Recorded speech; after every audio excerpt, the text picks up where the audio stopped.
नमस्कार साथियों, आप लोग कैसे हैं? उम्मीद करते हैं स्वस्थ और मस्त होंगे। कल हमने DET+2 के पाठ्यक्रम जो पार्ट बी था, पार्ट बी जो 100 नंबर के आते हैं, उसके पाठ्यक्रम के बारे में चर्चा किया। एक और भी वीडियो लोड कर दी गई जिसमें जो 2022 का पेपर हुआ उसमें उसके जितने भी PYQ थे 100 के 100 प्रश्न लोड कर दिए गए। आज उन्हीं के बेस पे हम लोग ये प्रैक्टिस सेट लेकर आ गए, जिसमें से पहला प्रश्न आपके सामने है। पियाजे के संज्ञानात्मक सिद्धांत के अनुसार विकास की दूसरी अवस्था क्या है? पियाजे ने 4 अवस्थाओं के बारे में बताया था। पियाजे ने कितने 4 अवस्थाओं के बारे में बताया? उन्हीं 4 अवस्थाओं के नाम आपके इस पे दिए गए हैं, लेकिन इनमें से आपको दूसरी अवस्था के बारे में देखना है। तो दूसरी अवस्था कौन सी है? पूर्व संक्रियात्मक अवस्था दूसरी अवस्था होती है। बी वाला ऑप्शन आपका सही है, पूर्व संक्रियात्मक अवस्था। अगला प्रश्न है, किस अवस्था में बच्चे में संरक्षण की क्षमता विकसित होने लगती है? संरक्षण का मतलब बच्चा ठीक प्रकार से याद कर पाए, मैथ के सिंबल को, चिन्ह को ठीक प्रकार से संरक्षित कर पाए, या उसमें संरक्षण की क्षमता कब विकसित होने लगती है? कौन सी अवस्था में? वो मूर्त संक्रियात्मक अवस्था में विकसित होने लगती है। कब? मूर्त संक्रियात्मक अवस्था में। अगला प्रश्न आपके सामने है, तीसरा है कि निम्नलिखित में किसने स्नेह का सिद्धांत दिया? स्नेह का मतलब क्या? लगाव का सिद्धांत दिया। लगाव का स्नेह या लगाव का सिद्धांत किसने दिया है? इसको जॉन बॉल्बी ने दिया है। किसने? जॉन बॉल्बी ने।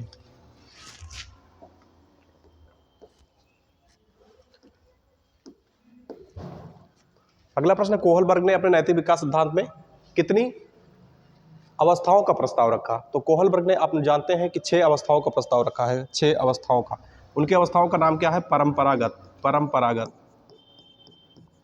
तो इसको पूर्व परंपरागत और परंपरागत और उत्तर परंपरागत है, 3 है, और 3 में सभी के 1 और 1 2 पार्ट है। तो इस प्रकार से कितने हो गए? 6 हो गए। तो ऑप्शन 6 आपका एकदम से सही है। अनौपचारिक अनुभव के माध्यम से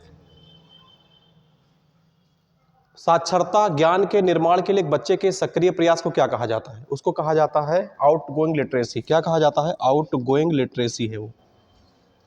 अगला प्रश्न आपके सामने है कि इनमें से कौन सा बाल कुव्यवहार का कारक नहीं है?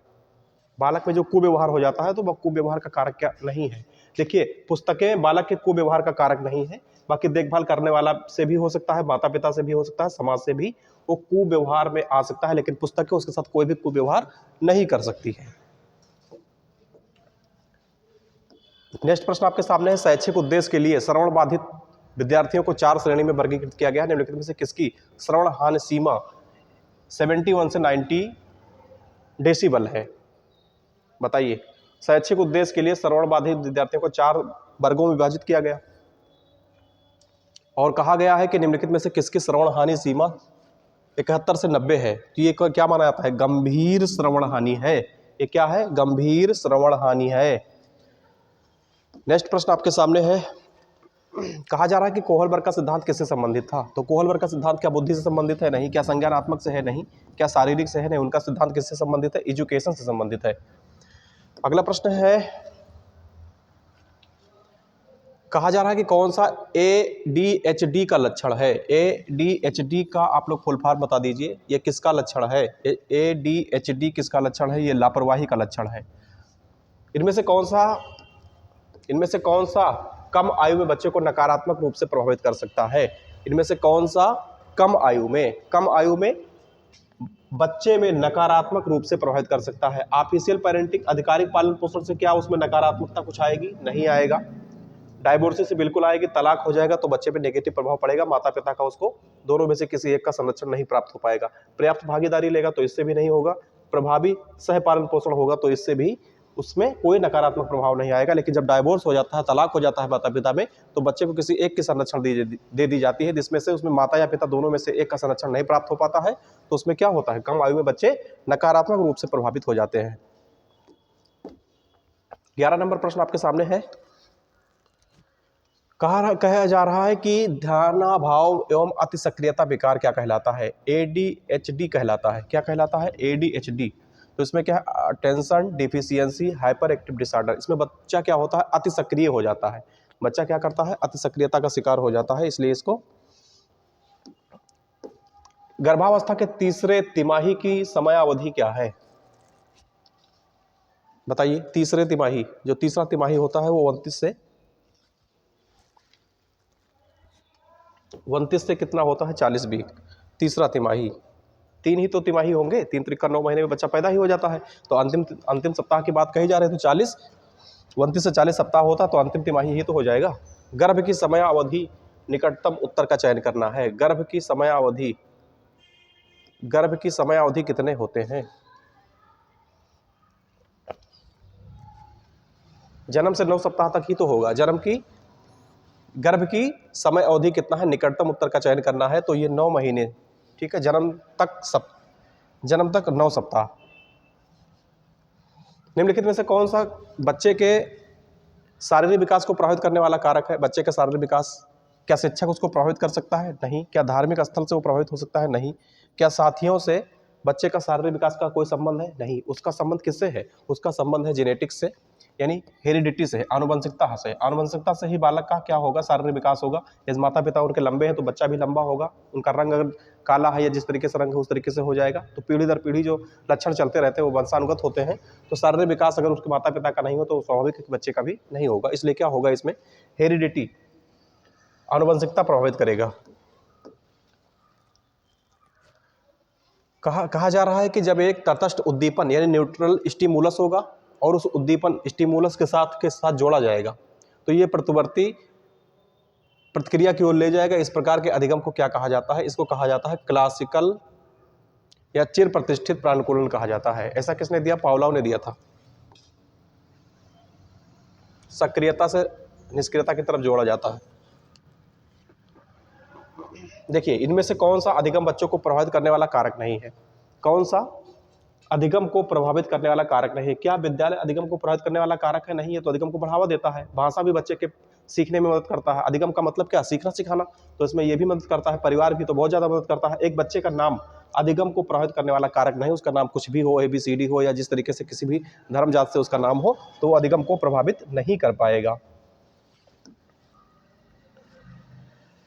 नेक्स्ट प्रश्न आपके सामने है। इसमें है, निम्नलिखित में से कौन सा आधिकारिक बाल पोषण शैली का हिस्सा नहीं है? इसमें उच्च स्वीकृति, जी बिल्कुल है। अनुकूली नियंत्रण भी है, भागीदारी भी है। कम स्वीकृति या लो एक्सेप्टेंस इसका कारण नहीं है।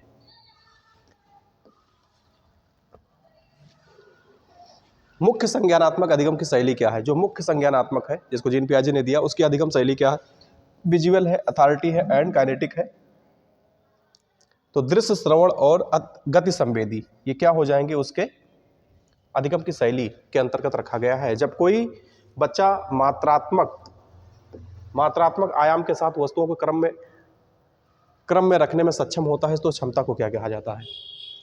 जब कोई बालक मात्रात्मक आयाम के साथ, कोई मात्रात्मक आयाम है, गणित है या किसी का भी है, जब वो सीरियल लगाना सीख जाए, क्रम में रखना सीख जाए, तो उसको क्या, किसमें सक्षम कहते हैं? उसको कहते हैं क्रमबद्धता उसके अंदर आ गया है। क्या आ गया है उसके अंदर? क्रमबद्धता आ गया है। मानचित्रण जैसा कुछ उसमें है नहीं, और इस पर टीएलए रीजनिंग भी नहीं है और तर्क भी नहीं है। वो क्या कर रहा है? क्रम से सबको लिखना सीख गया है। निम्नलिखित में से कौन सा मेसो सिस्टम का हिस्सा है? मेसो सिस्टम का मतलब होता है सगा या आपके अति करीब। अति करीब में कौन है? परिवार के सभी लोग हैं, उसके सगे भाई बहन है, माता पिता है और पड़ोसी भी सम्मिलित किए जाते हैं। तो मेसो सिस्टम का मतलब क्या होता है? सगा परिवार।